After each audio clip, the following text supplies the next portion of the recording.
tell you guys how I was inspired and how I called the diet that I'm on the Jesus diet. So I'm a member of the Church of Jesus Christ of Latter-day Saints, and that's one of the reasons why. It's because anytime you name something, you should give the credit to the person who came up with it. And so that's one of the reasons why I'm calling it the Jesus diet.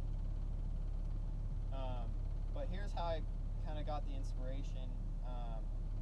So I started a fast on Halloween for weight loss, and I was fasting all the way from Thursday, Friday to Saturday morning. I got up early and I went to the beautiful Salt Lake Temple.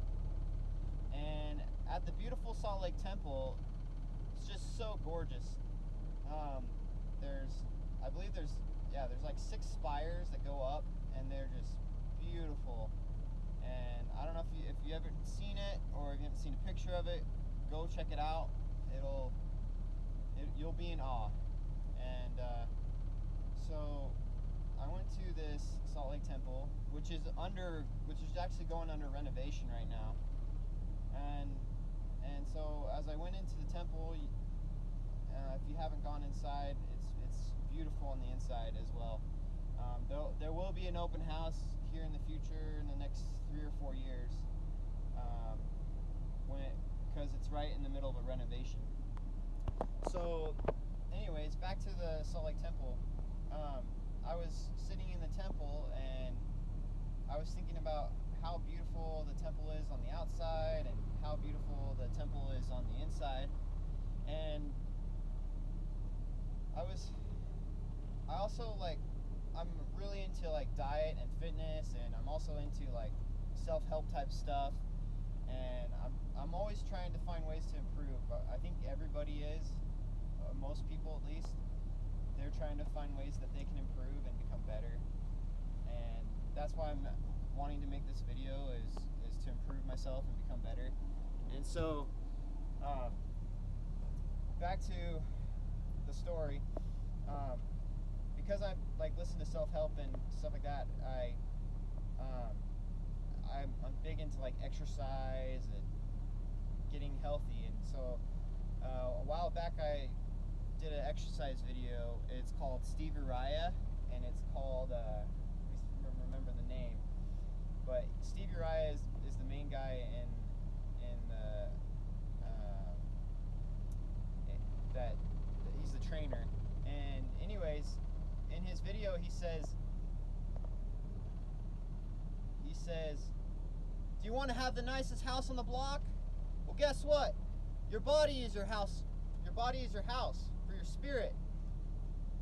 If you want to have the nicest house on the block, keep going, push it. And he motivates you in that way. And in my church, we believe that your body is the temple, or kind of almost same as the house for your spirit. And if you think about it, just like the temple is so beautiful on the outside and it's beautiful on the inside.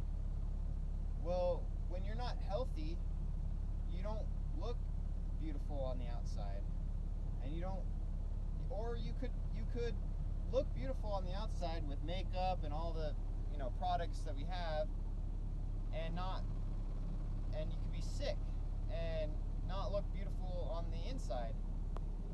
And the temple is going through a renovation, and we do with all our temples, we do renovations so that we can continue to keep the temple beautiful and healthy. And one of the renovations that the temple is doing right now is they're gonna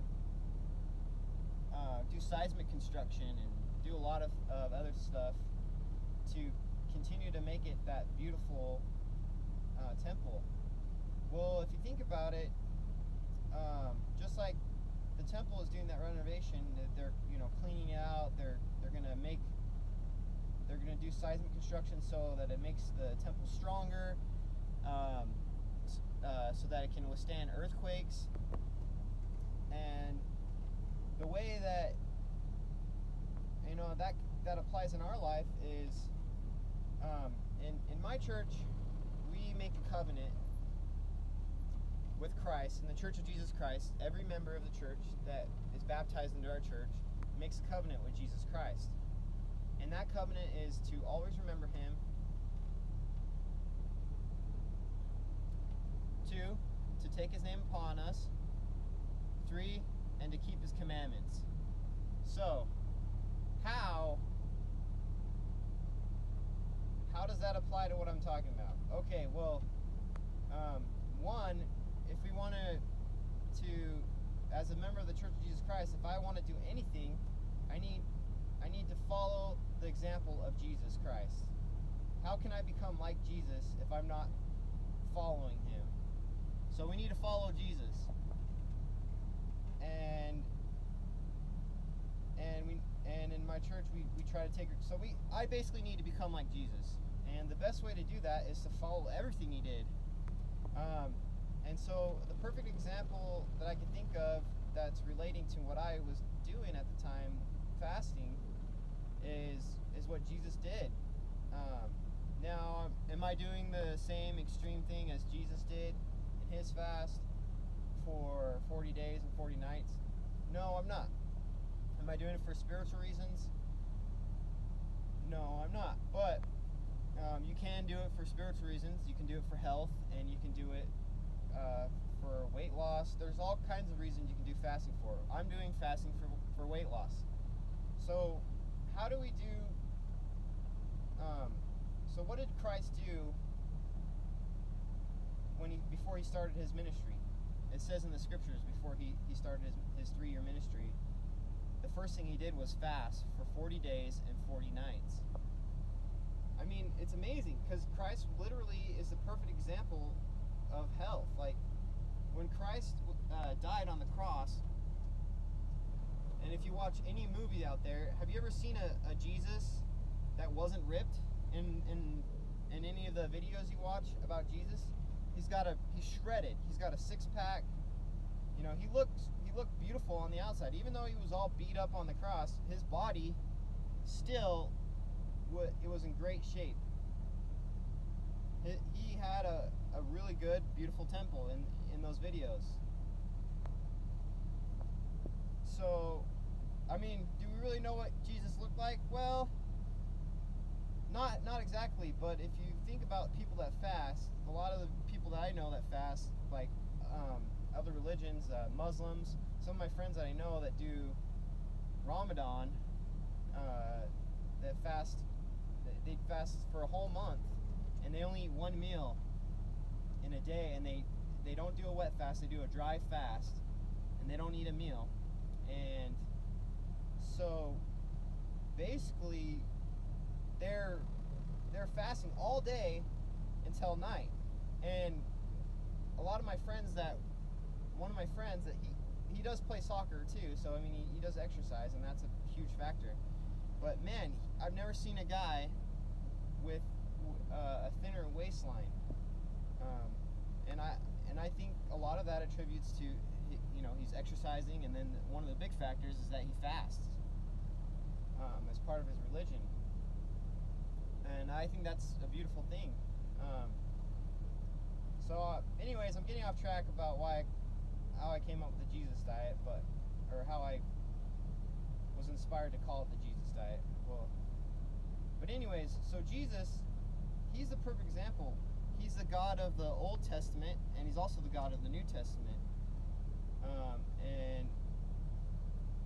And he's also the God of the Book of Mormon and the Doctrine and Covenants, the Pearl of Great Price. He's the God of all those books. He's the God of living prophets today. And one of those living prophets is Joseph Smith.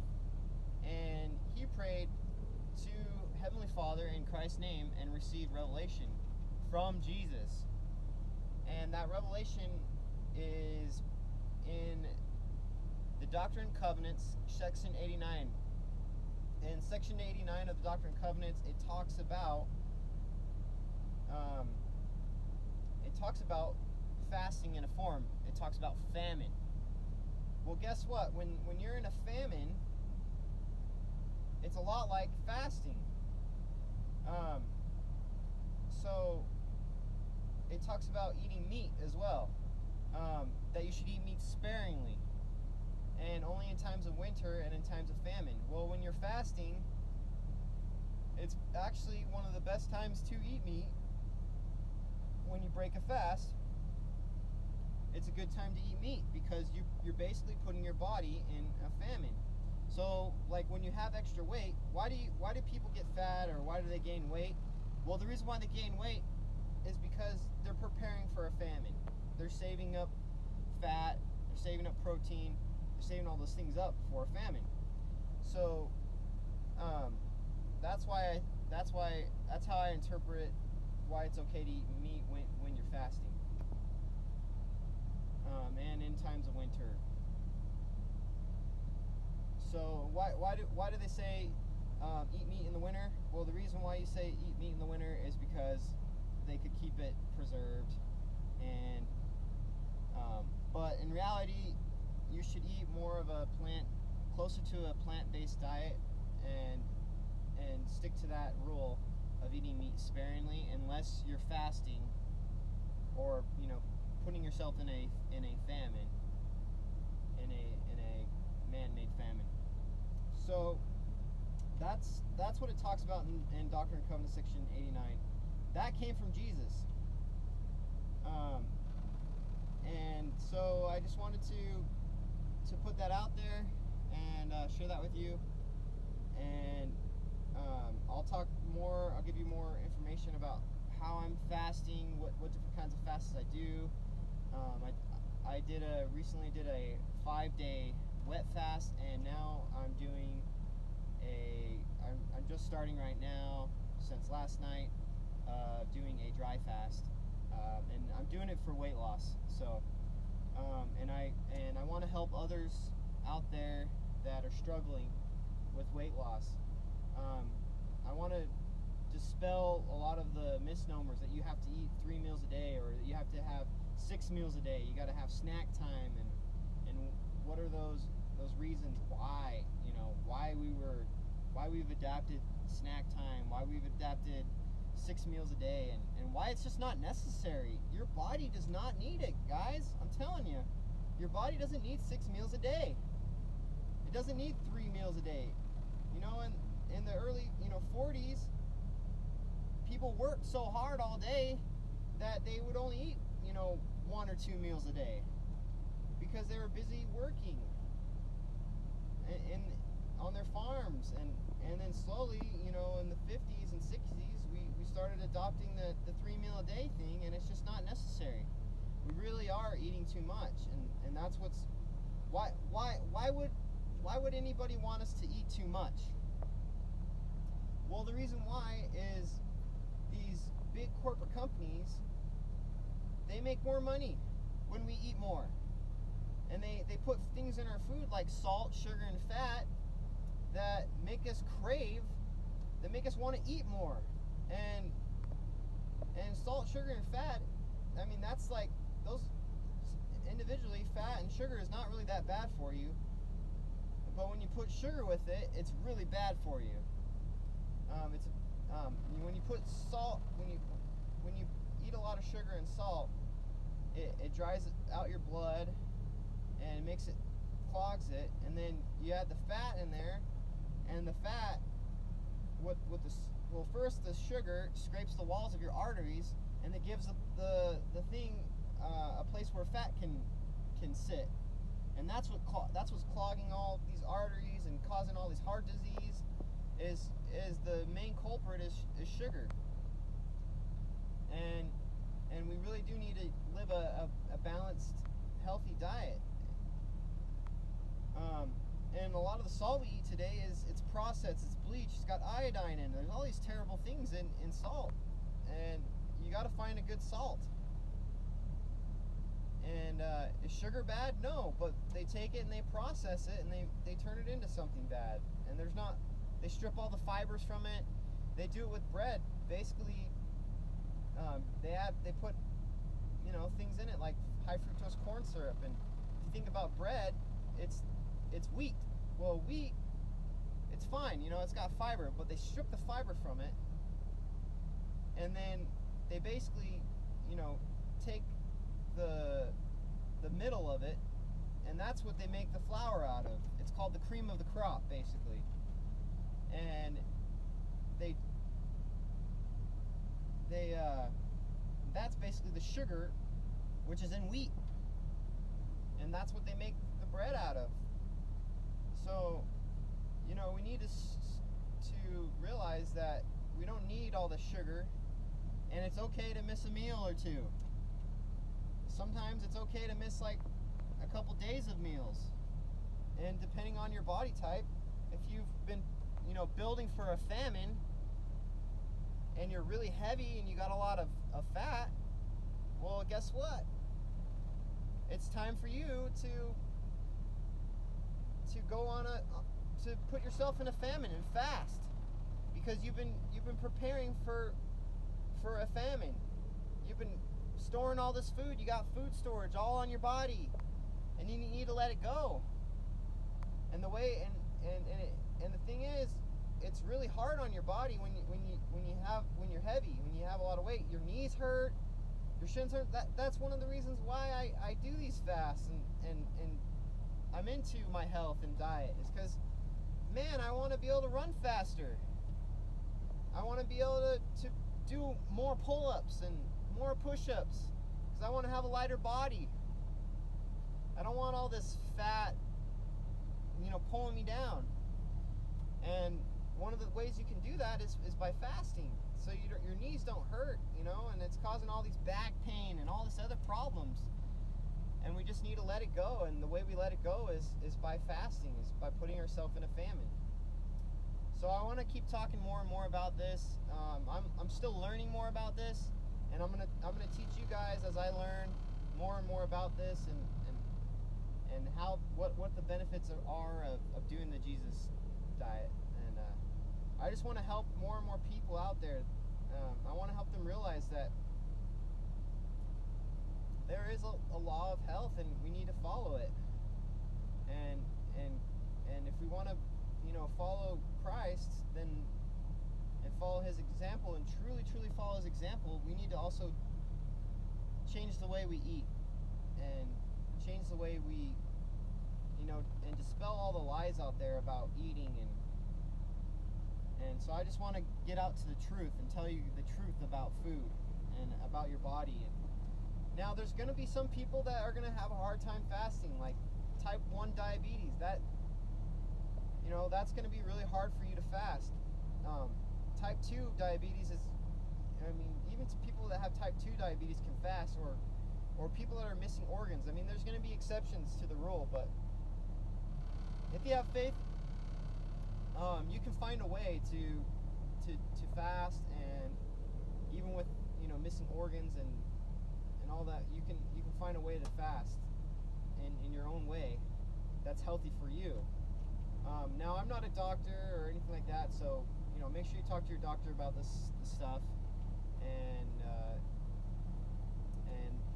they'll give you good advice. And if you think about it, even doctors put people through a lot of fasting when they go in the hospital. But they do give them fluids, and that's how they keep them going for long periods of time. Is they give them water through an IV, saline, which is, it's got sodium and potassium in it, and they give them those things, and they almost come out of there feeling pretty good, because they've been fasting and they've only been getting water in their system. Well, if you think about it, you can do that yourself when you do a fast, and that's what's called a wet fast. So I just want to keep talking about this, and keep getting the word out there about fasting, and dispel the lies that conspiring men have put out there, so they can make more money, and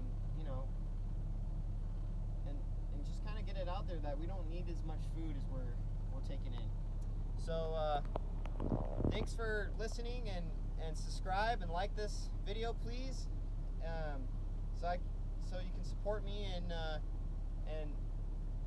supporting and helping others with weight loss, and I'd really much appreciate that. Thank you. Bye.